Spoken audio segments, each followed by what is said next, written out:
নমস্কার বন্ধু, Tara Maa James YouTube চ্যানেলে সকল বন্ধুদের জন্য স্বাগতম। আসছি নতুন ভিডিও নিয়ে। আজকের আলোচনার বিষয় সন্তানের অবাধ্য, পড়াশোনার অমনোযোগী, সন্তান কোন বিষয় নিয়ে ভবিষ্যতে পড়াশোনা করলে সাফল্য পাবে, কোন দিকে গেলে সাফল্য পাবে। এই আলোচনাটি শেষ পর্যন্ত শুনতে থাকুন এবং আপনারা কমেন্টস করে জানাতে পারেন আপনার সন্তান কোন সাবজেক্ট নিয়ে পড়বে। সেটি জানতে হলে আপনি কমেন্টস করে জানাবেন বা নতুন ভিডিও পেতে চ্যানেলটি সাবস্ক্রাইব করে রাখবেন। অনুষ্ঠানটি শেষ পর্যন্ত দেখতে আপনাকে অনুরোধ করছি, কারণ এটি খুব গুরুত্বপূর্ণ অনুষ্ঠান। অনুষ্ঠানটি শেষে জানতে পারবেন আপনার সন্তান কেনই পড়াশোনা করছে না বা কোন দিকে গেলে আপনার সন্তান উন্নতি করতে পারে। আসছি মূল আলোচনা। জন্মকুণ্ডলিতে যদি বুধের অবস্থান সঠিক না থাকে তাহলে আপনার সন্তানের পড়াশোনার জায়গায় ডিস্টার্ব হবে, স্মৃতিশক্তিতে ডিস্টার্ব হবে এবং আপনার সন্তানের ক্যারিয়ারে ভাগ্যের উন্নতিতে বাধা প্রাপ্ত হবে। বুধ হচ্ছে পড়াশোনা বিদ্যা কারক গ্রহ।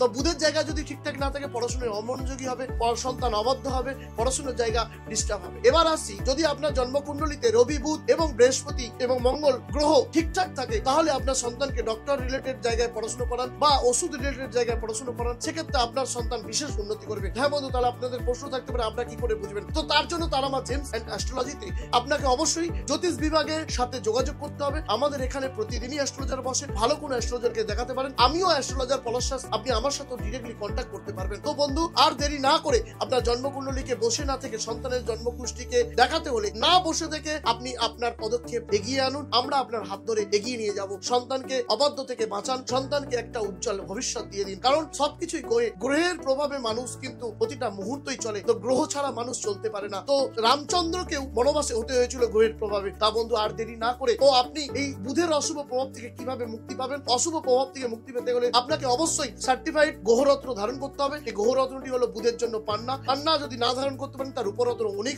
ফিরোজা ধারণ করতে পারেন, আপনি নিশ্চিত ভালো কাজ পাবেন। আর যদি বন্ধু কোনো প্রতিকার না করতে পারেন বা রত্ন না ধারণ করতে পারেন তো তার জন্য আপনি বিদ্যাধারক মূল ধারণ করতে পারবেন। আর বুধের জন্য সন্তানকে বিদ্যার জায়গাটাকে ভালো করতে আপনি একটাই টোটকা করতে পারেন। বুধের জন্য প্রতি বুধবার দিন আপনি গণেশের মাথায় দুর্বা দিন, 21টা দুর্বা নিবেদন করবেন, আপনি নিশ্চয়ই ভালো রেজাল্ট পাবেন। ভিডিওটি শেষ পর্যন্ত দেখার জন্য অসংখ্য ধন্যবাদ এবং চ্যানেলটি সাবস্ক্রাইব করে রাখবেন নতুন ভিডিও পাওয়ার জন্য।